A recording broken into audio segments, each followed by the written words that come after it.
You used as two of your five facts or pieces of evidence supporting your case, Joseph of Arimathea and the testimony of women. Yes. You said that their historical unlikeliness makes your case more, or gives credit to your case.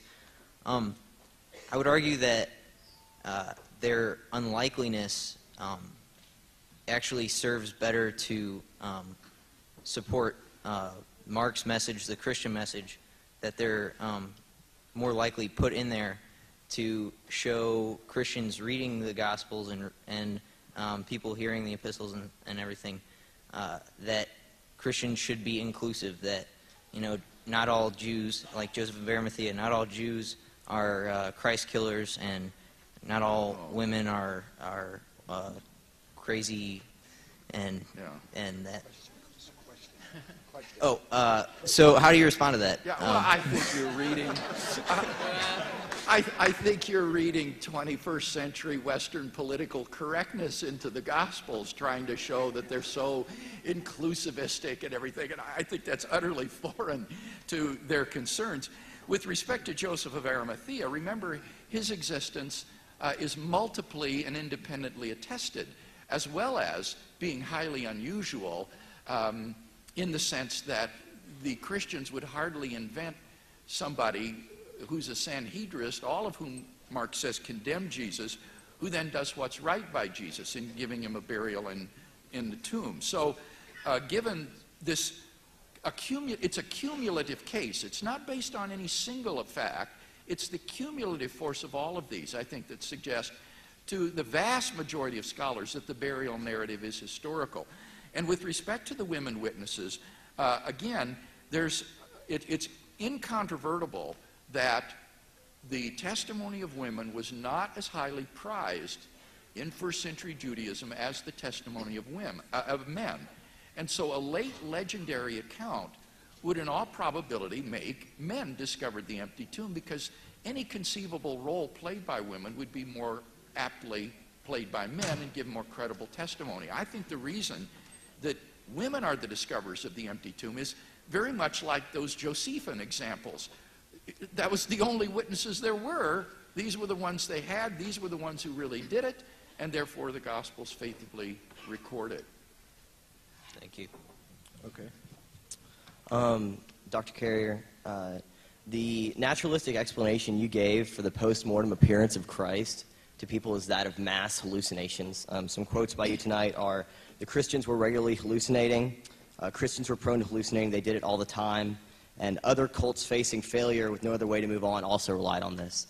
You failed to address the fact that Paul, who is not a member of this alleged cult, had one of these, quote, hallucinations while he was actually on his way to arrest some Christians. And you didn't address the fact that his life was radically different afterwards, how he was hunted, nearly arrested, had to escape imminent death in multiple situations, and he ultimately did die in a cell proclaiming the word of Christ. As a man who probably would consider himself logical, how could you say that his life after this, quote, hallucination could be possibly attributed to nothing other than the transformative powers of God and merely to a hallucination? Well, I think Paul genuinely believed.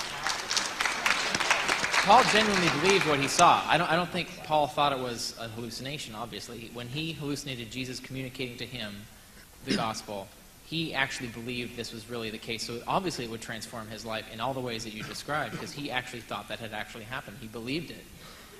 The question is, why would Paul have that hallucination? I advance particular theories in the empty tomb as to why that might be, but I think the more important point is that why only Paul, of all the persecutors of the church? Why none of the leading persecutors of the church? Why no other persecutors of the church? Why was it just one guy?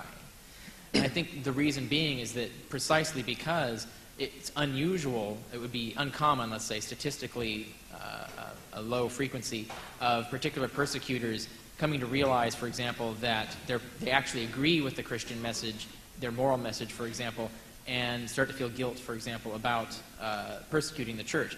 You can come up with explanations like that as to particular psychological reasons why. You can come up with several.